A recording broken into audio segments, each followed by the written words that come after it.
الحمد لله نحمده ونستعينه ونستغفره ونؤمن به ونتوكل عليه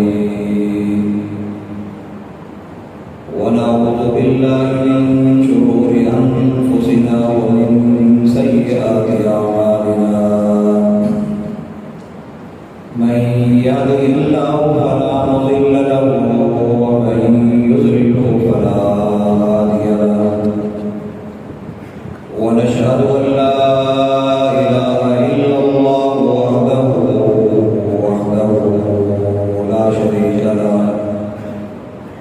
ونشهد أن سيدنا وسندنا وحبيبنا وشفيعنا محمدا عبده ورسوله أرسله الله بالحق بشيرا ونذيرا وداعيا إلى الله بإذنه وسراجا منيرا اللهم صل على محمد وعلى آل محمد كما صليت على إبراهيم وعلى آل إبراهيم إنك حميد مجيد اللهم بارك على محمد وعلى آل محمد كما باركت على إبراهيم وعلى آل إبراهيم إنك حميد مجيد أما بعد فأعوذ بالله السميع العليم من الشيطان الرجيم بسم الله الرحمن الرحيم ولا تقولوا لمن يقتل في سبيل الله أموات سبحان ربك رب العزة عما يصفون وسلام على المرسلين والحمد لله رب العالمين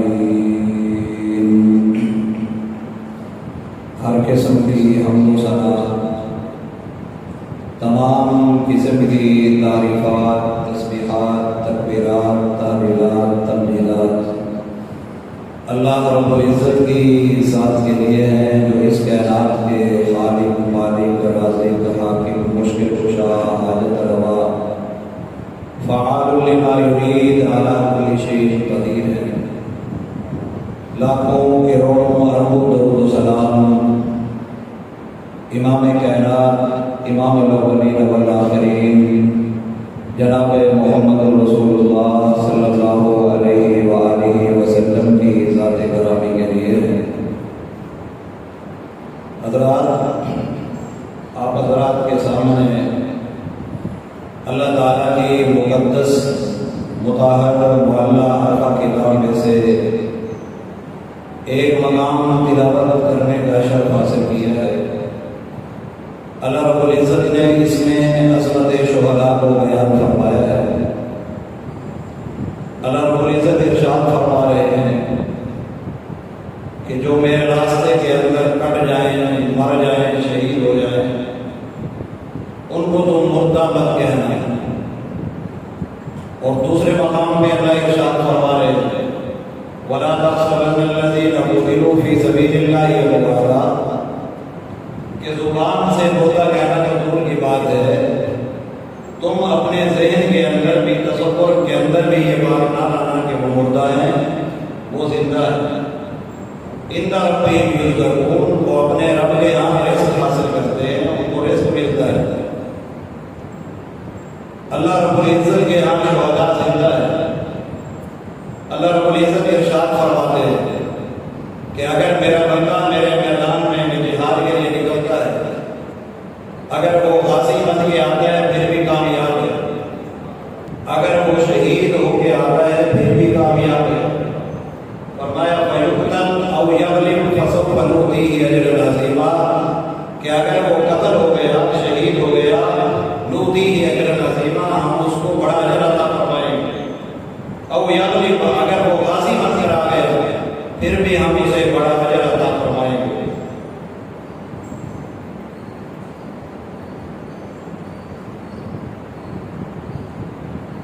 اگر وہ غازی بن گیا پھر بھی بڑا اجر عطا فرمائیں گے۔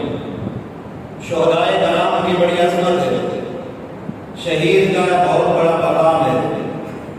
موت کی تمنا کرنا ہماری شریعت کے اندر حرام ہے کہ موت کی تمنا جائز نہیں، لیکن شہادت کی تمنا کرنا یہ ہے نہیں عبادت ہے۔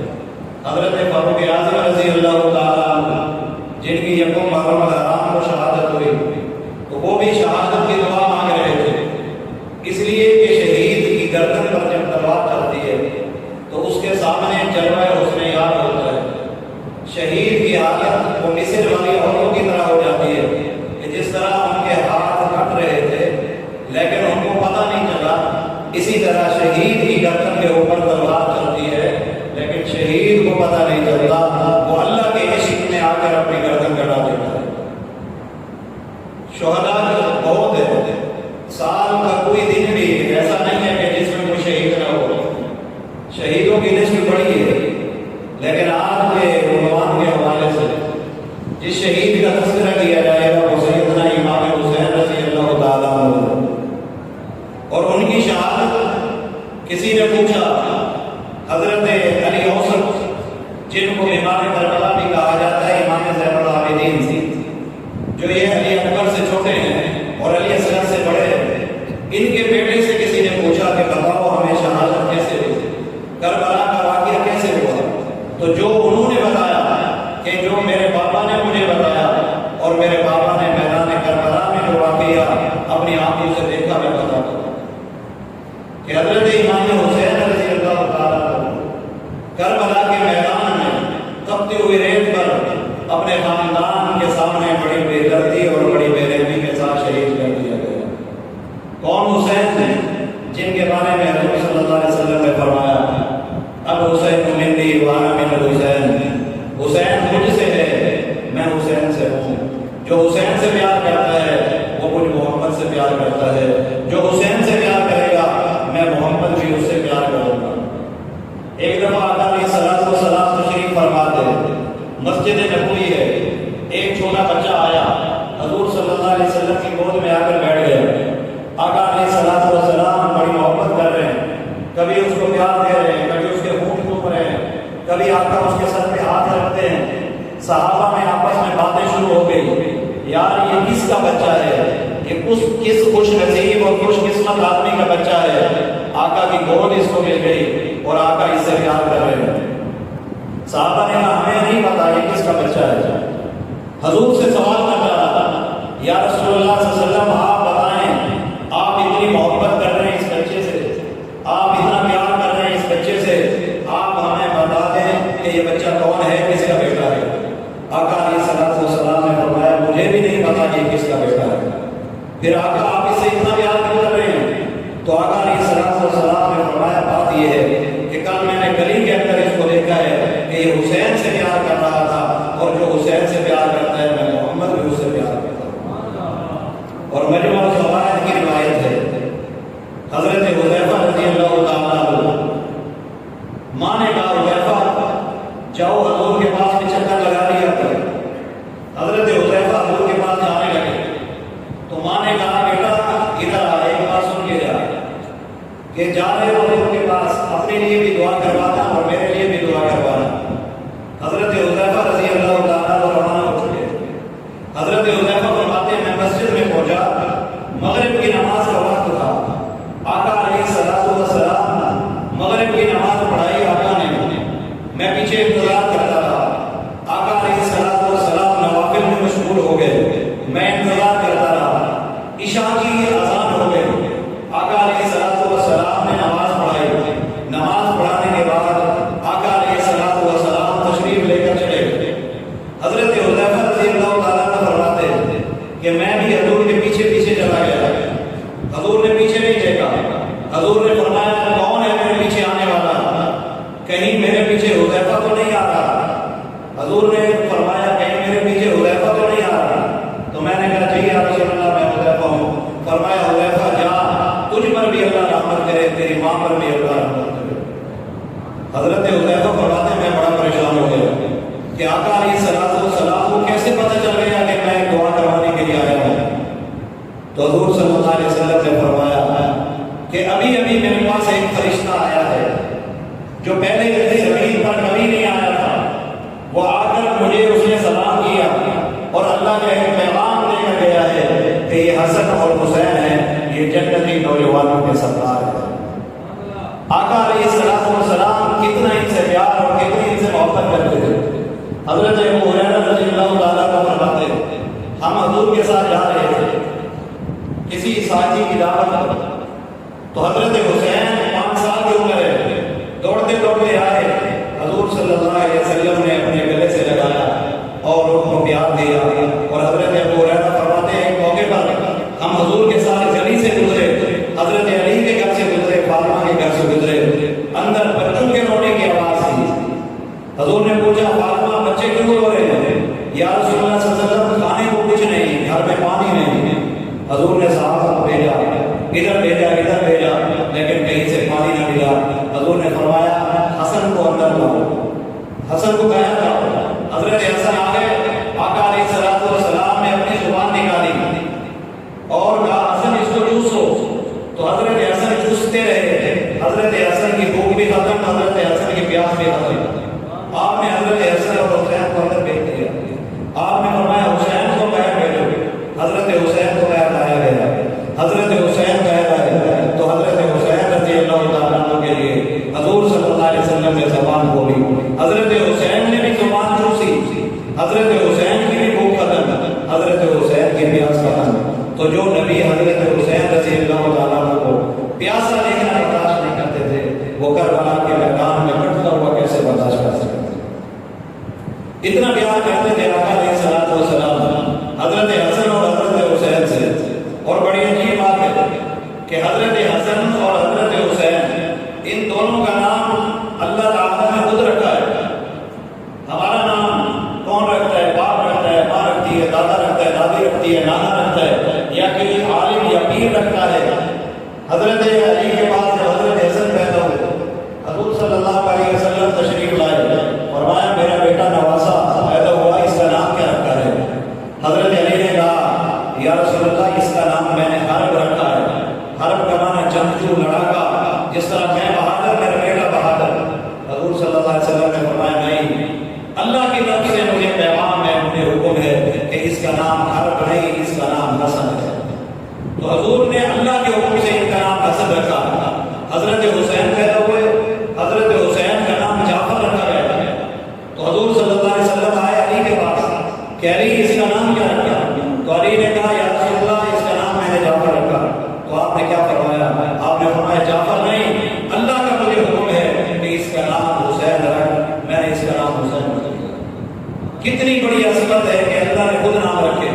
اور نبی علیہ الصلوۃ والسلام وما ينطق عن الهوى، آپ تو اللہ کے حکم کے بغیر بولتے ہی نہیں، جب آپ نے رکھا تو گویا اللہ ہی نے آپ کا ہی نام رکھا۔ تو میرے محترم دوستو، یہ واقعہ ہے کربلا، حضرت حسین رضی اللہ تعالیٰ عنہ کی شہادت ہمیں یہ صبر کا درس دیتی ہے۔ حضرت حسین رضی اللہ تعالیٰ عنہ کربلا کے میدان میں ان کو شہید کیا گیا۔ حضور صلی اللہ علیہ وسلم نے اس دنیا سے پردہ فرمایا۔ آپ صلی اللہ علیہ وسلم کے بعد حضرت ابو بکر صدیق آئے، خلافت فرمائی۔ پھر حضرت ابو بکر صدیق کے بعد حضرت فاروق اعظم نے خلافت فرمائی، پھر حضرت عثمان نے خلافت فرمائی، حضرت علی نے خلافت فرمائی، پھر ان کے بعد حضرت حسن نے خلافت فرمائی، پھر حضرت حسن نے صلح کی حضرت امیر معاویہ رضی اللہ تعالیٰ عنہ سے، حضرت امیر معاویہ نے خلافت فرمائی۔ جب حضرت امیر معاویہ کا انتقال ہوا تو اس کے بعد یزید تخت نشین ہو گیا۔ یزید نے تمام گورنروں کے پاس خط لکھے کہ میرے نام کی تم بیعت کرو، تو ایک خط ولید کے بعد جو مدینہ کا گورنر تھا اس کے پاس بھی لکھ بھیجا کہ سب کو مجبور کرو میرے ہاتھ کی پر بیعت کرے۔ تو گورنر ہاؤس کے اندر مدینہ کے اندر حضرت حسین کو بھی بلایا گورنر ولید نے، حضرت عبداللہ بن زبیر کو بھی بلایا۔ یہ دونوں آ گئے، ایک صدیق کا نواسا ہے، ایک حضور کا نواسا ہے۔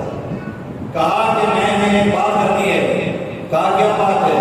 کہا حضرت امیر معاویہ رضی اللہ تعالیٰ عنہ کا انتقال ہو چکا ہے، دنیا سے مرتبہ پا چکے ہیں حضرت امیر معاویہ۔ تو حضرت حسین نے انا للہ و انا الیہ راجعون پڑھا، ان کے لیے دعائیں مغفرت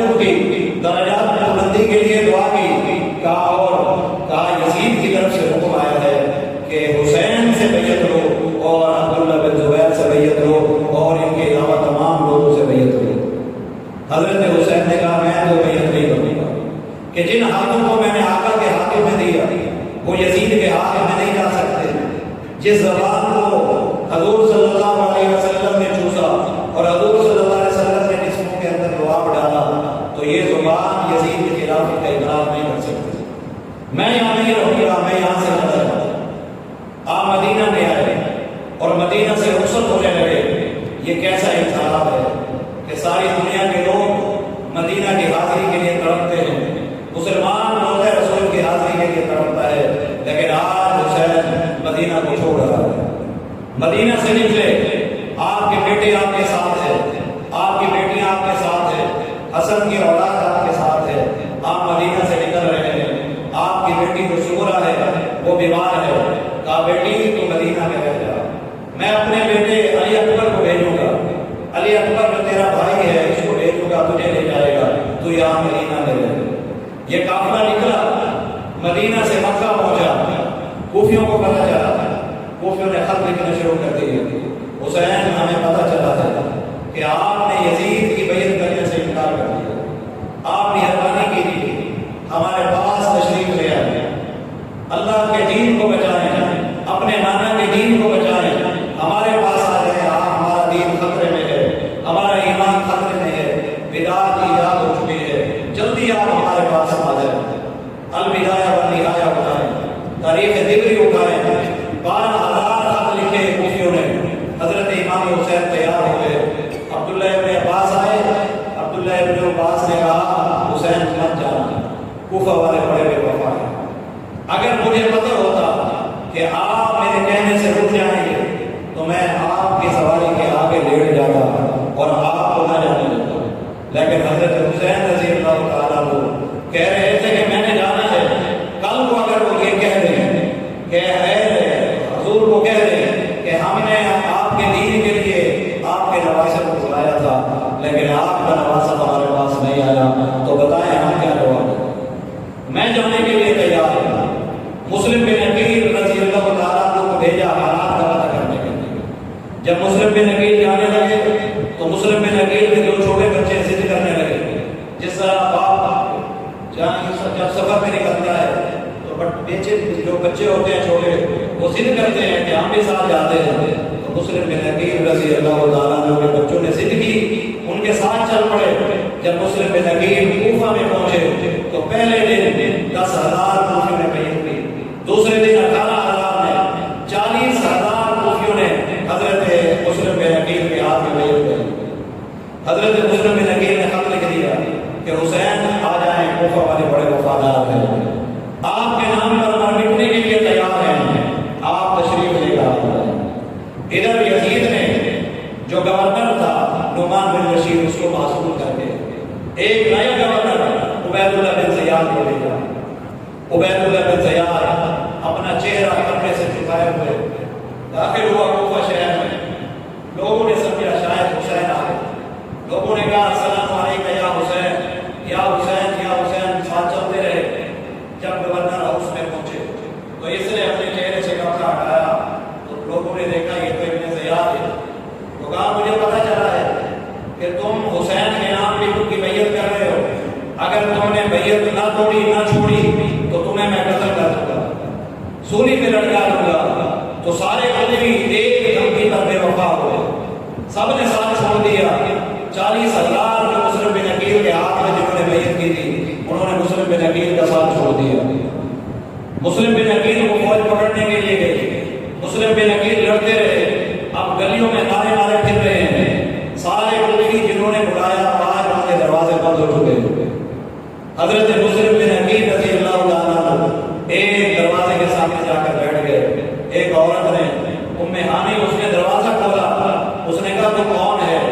اس طرح دروازوں کے سامنے نوجوان بیٹھنا مناسب تو نہیں ہوتا، لوگ کیا سمجھیں گے؟ اس نے کہا ماں جی تمہیں نہیں پتا میں پردیسی ہوں، میں آل رسول ہوں، ان کوفہ والوں نے ہمیں بلایا، ہمارے ساتھ بڑی بے وفائی کی، ہمارے ساتھ بڑا دھوکہ کیا، مجھے پتہ نہیں میں کہاں ہوں، مجھے پتہ نہیں میرے چھوٹے چھوٹے 2 معصوم بیٹے بھی میرے ساتھ تھے، پتہ نہیں وہ کہاں ہے، مجھے پناہ دے۔ تو اس نے دروازہ کھولا، پناہ دے دی۔ اس عورت کا بیٹا گھر میں آیا، دیکھا کہ ماں اس کمرے میں بار بار جاتی ہے، ماں سے پوچھا اس کمرے میں کیا کرنے جاتی ہو؟ اس نے کہا بتانا کسی کو نہیں، آج آل رسول کا ایک مہمان ہمارے پاس ہے، ہمارے پاس آیا ہے، آج ہماری قسمت جا گئی، نبی کے خاندان کا ایک بندہ ہمارے پاس مہمان ہے۔ اس نے کہا یہ تو بڑی اچھی بات ہے۔ اس نے جلدی جلدی وضو کرنا شروع کیا، کہا وضو کیوں کر رہے ہو؟ کہا آل رسول کا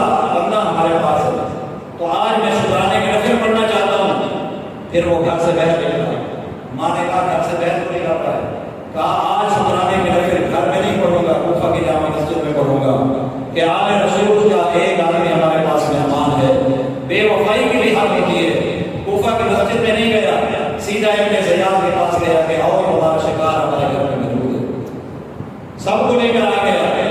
مسلم بن عقیل پکڑے گئے. مسلم بن عقیل کو چھات پہ کھڑا کر دیا گیا, تیروں اور تلواروں کی بارش کر دی گئی. مسلم بن عقیل کو نیچے گرا دیا. مسلم بن عقیل کے ابھی چند سانس باقی تھے تو مسلم بن عقیل نے عمر بن سعد ہوگا, عمر بن سعد ایک دو باتیں میری سن لے. میں نے حسین کو خط لکھ دیا تھا کہ کوفہ والے بڑے وفادار ہیں, یہ وفا نکلے. حسین کو روک دے کہ کوفہ مت آئے. دوسری بات یہ ہے کہ جب میرے روح پرواز کر جائے میرا جسم جھنکا نہیں بنے گا. اور تیسری بات یہ ہے کہ میں آیا تھا, میرے ساتھ میرے دو معصوم بیٹے بھی آئے تھے. مجھے نہیں پتا میرے بیٹے کہاں ہیں, ان کا خیال کرنا, ان کو تو گھر تک پہنچا دینا. مسلم بن عقیل شہید ہو گئے.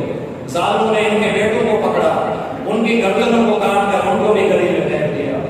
حضرت حسین رضی اللہ تعالیٰ عنہ یہ بھی روانہ ہو چکے تھے. یہ میدان کربلا میں پہنچ گئے. کوفیوں نے راستہ روک دیا حضرت امام حسین کا. راستہ روکا کہ آگے ہم نہیں جانے دیں گے. حضرت امام حسین نے کہا کیوں نہیں جانے دیں گے, آپ ہی نے بلایا ہے.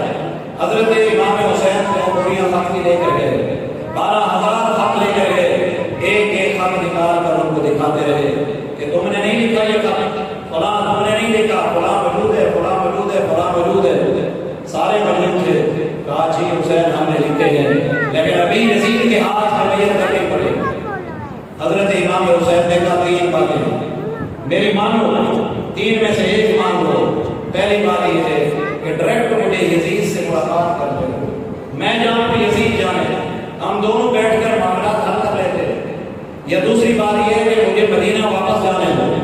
یا تیسری بات یہ ہے کہ مسلمانوں کی کسی سرحد پہ مجھے پہنچا دو, میں وہاں زندگی گزار دوں گا. تیار ہو گئے. لیکن شیر نے اپنے زیاد کو کہا کہ اگر یزید سے حسین کی ملاقات ہو گئی تو پھر یزید ان کی بات مان لے گا, تیرا کیا بنے گا, تیرا تو کچھ نہیں بنے گا.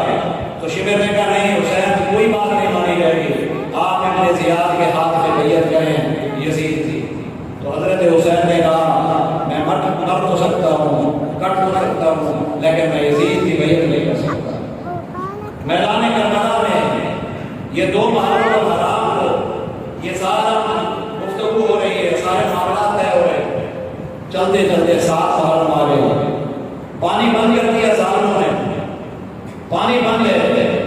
کافر ایک بوند کو ترس رہے تھے. عباس الحمدار یہ پانی لینے کے لیے مشکیزہ اٹھا کر دریائے فرات کے کنارے پر پہنچے. مشکیزہ پر اپنے ہاتھ میں اٹھایا. شمر کا لشکر پہنچا, اس نے حملہ کیا. حضرت عباس کا ایک بازو کٹ گیا. پھر دوسرے بازو سے مشکیزہ اٹھایا, پھر اس نے حملہ کیا, دوسرا بازو نکل گیا. پھر حضرت عباس علمدار نے اپنے منہ سے اس کو پکڑا, پھر اس نے تیروں اور تلواروں کی بارش کر دی. حضرت عباس علمدار شہید ہو گئے.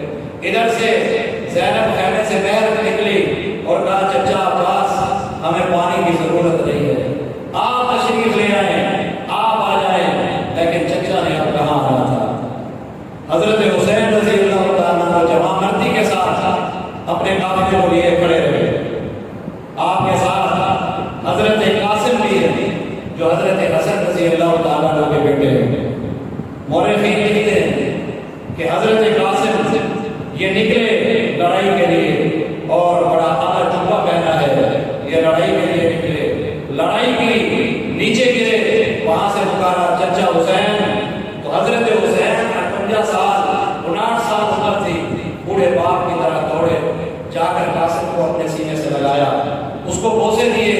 کہا قاسم معاف کر دینا, آنے میں بڑی دیر لگی ہے, میں دیر سے پہنچا ہوں, تھوڑا ہوں. حضرت قاسم کو اپنے سینے سے لگایا اور حضرت قاسم کو پیار کر رہے ہیں. حضرت قاسم کی ہچکی آئی, روح پرواز کر گئی. تاریخ میں لکھتے ہیں مورخین حضرت حسین نے ان کو اٹھایا, سینے سے لگاتے ہوئے اور ان کے پاؤں کے نشان زمین پر لگتے ہوئے جا رہے تھے. اٹھا کے خیمے میں دیوار کے پھر حضرت حسین کے بیٹے، کیونکہ عرب کا رواج تھا یہ کہ ایک بندہ جا کے علی اکبر یہ نکلے جوان ہے، یہ جب میدان میں نکلے تو لڑائی کی، چیخ ماری، جب چیخ ماری تو زینب خیمے سے باہر نکل آئی، باہر نکل کے جا کر اپنے بھتیجے کے پاس پہنچی، حضرت حسین بھی وہاں پر پہنچے، حضرت حسین نے اپنے بیٹے علی اکبر کو گلے سے لگایا، علی اکبر نے کہا بابا آخری سانسیں ہیں، میری اس بہن شہرا کو سلام کہہ دینا جس کو آپ کہہ کر آئے تھے کہ میں تو مدینہ چھوڑ کے جا رہا ہوں، تو بیمار ہے یہاں رہ جا، میں تیرے ویر کو، میں تیرے بھائی علی اکبر کو بھیجوں گا، وہ تجھے لے جائے گا، اس کو میرا سلام کہہ دینا کہ میں معافی مانگتا ہوں، زندگی نے وفا دے گی مگر نہ بہن میں تجھے وہاں سے لے جاؤں۔ لیکن یہاں بہن کو کیا پتا کہ ہمارے خاندان کے ساتھ کیا ہو رہا ہے؟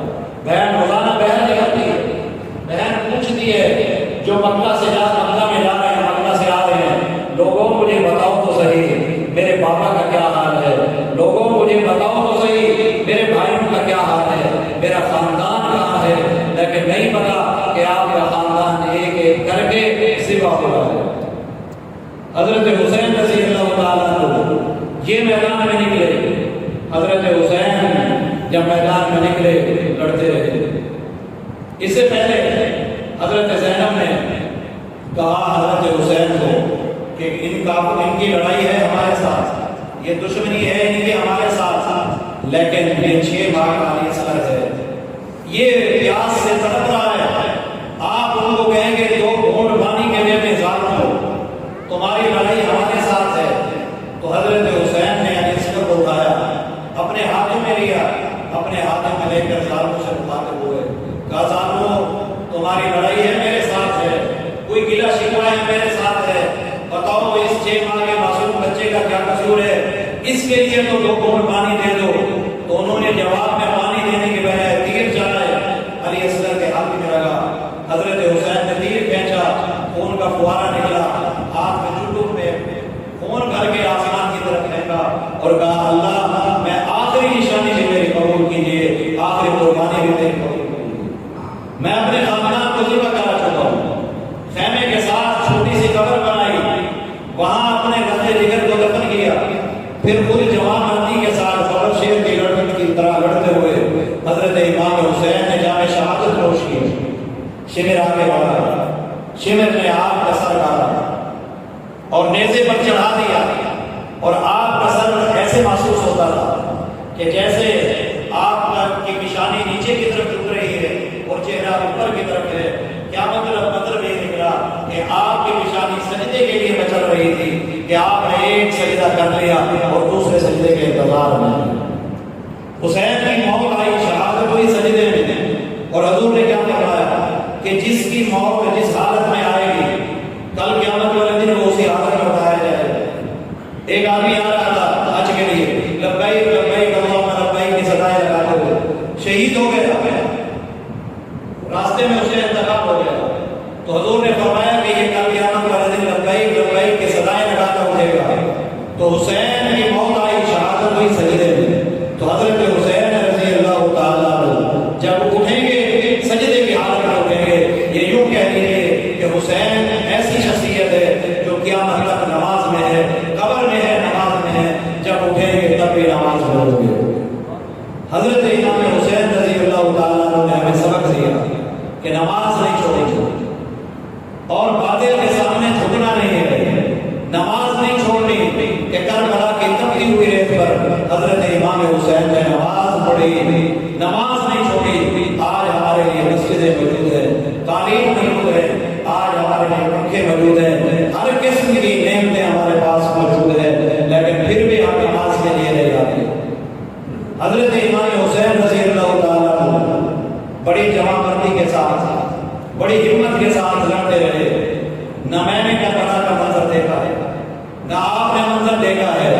یہاں بیٹھے میں سوچ رہا تھا کہ ہم نے تو یہ منظر دیکھا ہی نہیں ہے، لیکن سورج تو نے تو منظر دیکھا ہوگا، سورج نے وہ منظر ضرور دیکھا ہے کہ وہ دوپہر کا کون سا منظر تھا کہ جس وقت حسین کا سر کٹا تھا، جس وقت حسین کا قافلہ اٹھا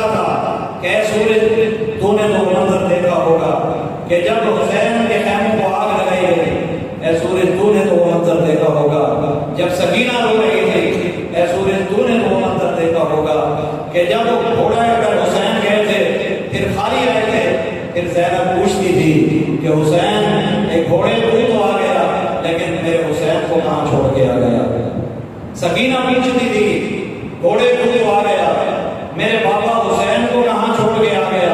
اور حسین نے جاتے ہوئے شہر والوں کو وصیت کی تھی کہ میں جا رہا ہوں شہادت مقدر میں ہے لیکن وہاں پر پیٹنا نہیں ہے, ماتم نہیں کرنا, واویلا نہیں کرنا.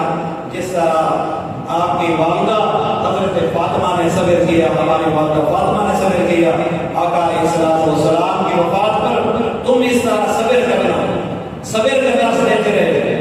اور حضرت حسین رضی اللہ تعالیٰ عنہ کا سر نیزے پہ اور پھر عبید اللہ بن زیاد کے دربار میں لایا گیا. عبید اللہ بن زیاد کے سامنے پلیٹ میں سامنے نیز پر حضرت حسین کا سر رکھا ہے.